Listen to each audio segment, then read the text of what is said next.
What's going on there, everybody? Hope you're all having a fantastic day today. Now, ladies and gentlemen, today I wanted to go ahead and put this video together because I saw a post over on Twitter by an actual developer working at Treyarch on a discussion that's pretty hot right now. I would say it's pretty controversial. I'm going to go ahead and show, everybody's opinions here. But I'll be real, it's one of the main reasons why I've always been a tad bit worried with Treyarch. I will be real. They've been doing a phenomenal job when it comes to updates, keeping the perks balanced, weapons balanced, so on and so forth. The content drops aren't looking too shabby. But I was a tad bit worried that when the time came and we needed some really big fundamental changes, things wouldn't get fixed up. But ladies and gentlemen, before we go ahead and dive deep, if you guys are interested in more content just like this, don't forget to subscribe and hit that bell. I post daily here at 8 in the morning Eastern time. And of course, if you guys are interested in any of my live streams, I will be live today over on Twitch. Of course, if you guys are interested, you can find a link to that channel down in the description of this video. All right, so ladies and gentlemen, let me go ahead and showcase to you guys the footage of, what everybody is talking about right now. This is a comparison of Black Ops 6 movement, and they're comparing it to Modern Warfare 2019. And as you can see, there is a lot, and when I say a lot, I mean a lot of visual clutter when it comes to engagements and just simply moving when it comes to Black Ops 6, which is very strange, isn't it? Since Black Ops 6 is based all around, movement. Well, ladies and gentlemen, like I said, over on Twitter, it got a little bit spicy. People are, I'll say they're getting a little salty. I'm not going to take it to that level, I'm telling you right now. But I do have a few things that I want to go ahead and say. First and foremost, let me showcase to you guys the tweet that the developer went ahead and put out here. From Matt Scrounce. Once prone and crouch speeds become too fast, you end up with mismatch between first and third person POV, leading to snaking, which has been a massive problem in the past. Faster is not always healthier for the overall game experience. I've never personally been a fan of spamming jump during combat, so when we intentionally designed omni movement mechanics, we adjusted sway bob when jumping by default to ensure that wasn't the most effective tactic during engagements. If you want to spam jump while shooting, we have perks and attachments to increase effectiveness just like we do for slide and dive. All that said, we are always looking at feedback, data, and discussing our internal opinions across partner studios on how the game is playing in order to continue making improvements. Now, it makes sense for what they did and why they handled it.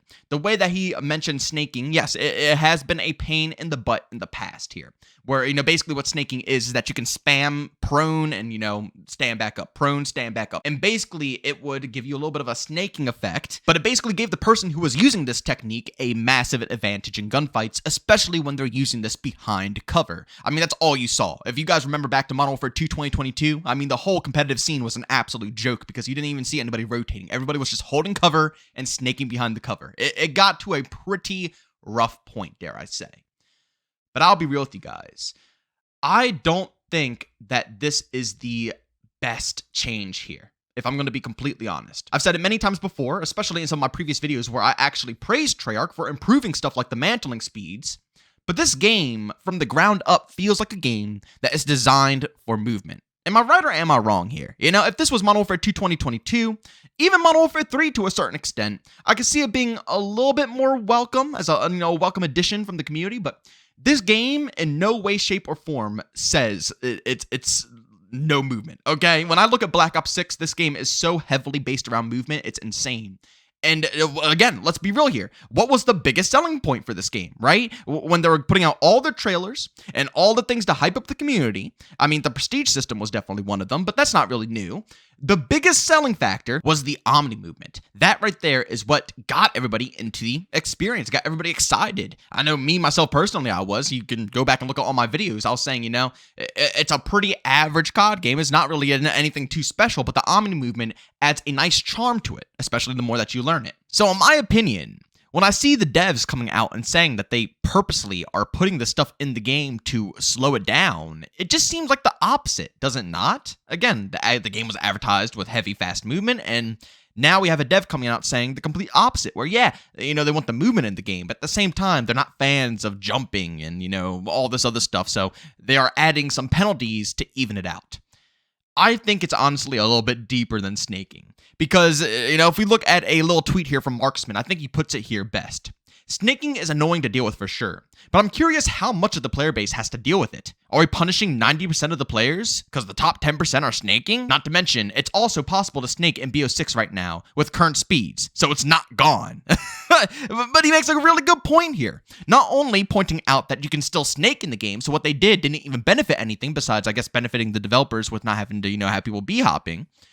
But at the same time, who does this? Who snakes? Seriously, I want you guys to seriously answer this question. Out of all the lobbies you play in Call of Duty in all the previous years, how many lobbies do you run into people snaking? It's a total competitive thing. If you hop into, the CDL matches, the ranked play, you'll probably see people doing it more often. But in a public match environment, I never see, I'm telling you right now, in Modern Warfare 3 2023, I did not see a single person snake the whole year. It might be different in the competitive scene, but when it came to public matches, nobody snaked. So these changes are, in their opinion, are to prevent snaking, when in reality, nobody even does it to begin. I guarantee all the people in this video, listening to this video, casuals out there, probably don't even know what snaking is. This might be the first time you've ever even heard of the term snaking. And I know I described it a little off earlier. When I said, crouch, spam, and then get back up, or lay prone, get back up. That's not technically how you do it. It is a technique. It's like crouch, and then you go to crouch, then prone, and then you have to sprint forward, and then you do the same thing.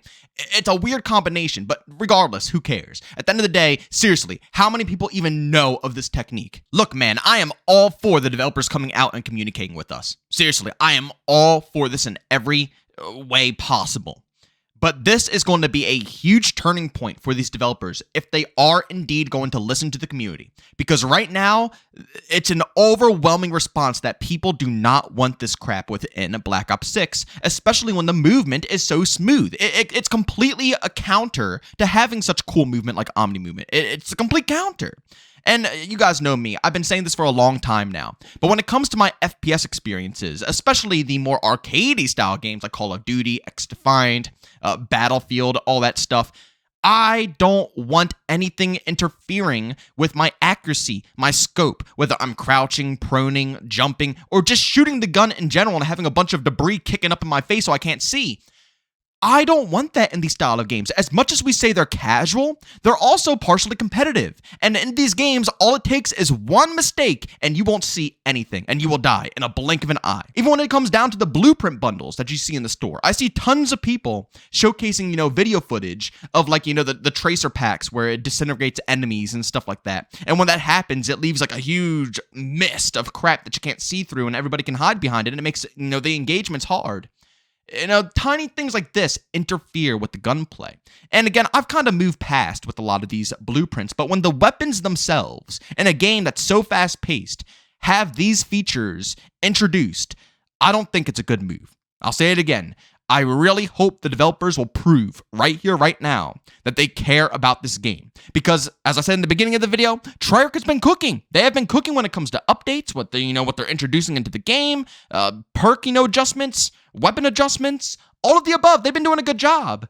But this is a core fundamental. And I'll be real, maybe I'm just spoiled from Sledgehammer, but honestly, the way Sledgehammer handled the game is how I want every development team to handle their games. Community first. Listen to the community, listen to the feedback, and try to incorporate things to benefit everybody, the best of both worlds. It's hard to do, and you will always, make someone salty, but I find it much better when the developers try to find a middle ground compared to just going off of their own ego and what they like in the game personally, right? Like, for example, with Battlefield 2042 and the class system. The developers didn't want the class system, but we all fought for it. Now, they could have just egoed us and, said, screw that, but no. They understood that's what the community wants. They understood a mass majority of people wanted it. And although, yes, there is still, a portion of people out there who would care less if the, class system was in the game or out of the game in Battlefield, they still try to find a middle ground for both sides. And of course, I hope that they go 24/7 class system in the next Battlefield game. Please never do the specialist crap in a Battlefield game ever again. From the leaks, it seems to be that way. Halo adding in a aim assist for mouse and keyboard players to help them compete, because obviously the controller is very dominant on Halo. So, having a little bit of aim assist for mouse and keyboard was a nice addition. Didn't go too far where it was overwhelming, but it still made it a nice mix for both parties to still enjoy the game without affecting the overall outcome. X-Defiant when it came to the movement. movement. It was way too spammy for a lot of players, and they got in a good middle ground spot where, you know, you can still maneuver, you still get 3 hops and you get 3 crouches, but you have to be smarter about it. You can't spam them. You have to actually have strategy behind it. So it's the best of both worlds. People who like movement can still use it, and people who didn't like all the spamminess, you know, are kind of saved from all that crap, and they don't have to deal with it. The same can go for Call of Duty here. It really can. I don't see any negatives to making sure these sights are lined up with your scope when you're crouching, drop shotting, standing back up, all of the above. I feel like your reticle, you know, should be right on the target at all times, or where you're at least aiming. It's crazy because Modern Warfare 3 did this. Sledgehammer hooked it up, so it was better in this, you know, in these standards. And it's like Black Ops 6 has faster movement than Modern Warfare 3, and they want to slow it down and make it worse? I don't know. It seems backwards to me, but please go down in the comment section. Let me know what you guys think about this overall topic. Do you think the movement is fine where it's at, or do you agree with me and you think that they should make some tunings to how your, you know, like I said, you know, your iron sights and red dots, anything, all the above, starts swaying and shaking around when you're moving around, jumping, drop shotting, standing back up, all the above. Let me know what you guys think down in the comment section. But as always, ladies and gentlemen, if you enjoyed today's video, leave a like. If you hate it, leave a dislike. Don't forget to subscribe and hit that bell. We post daily here at 8 in the morning Eastern time. Everything Black Ops 6 and X-Defiant related. You guys know I cover the patch notes, all the content drops, and I try to see it, you know, right smack dab in the middle. If something's good, you best believe I'm going to critique it in that way, and if something's bad, I'm going to critique it in that way as well. That's what we're all about here, so subscribe and hit that bell. And last but not least, I will be live today over on Twitch, so if you guys are interested, you want to hang out with me, I have a link to my Twitch channel down in the description of this video. But as always, thank you for tuning in, and I'll see you all in the next one. Peace out.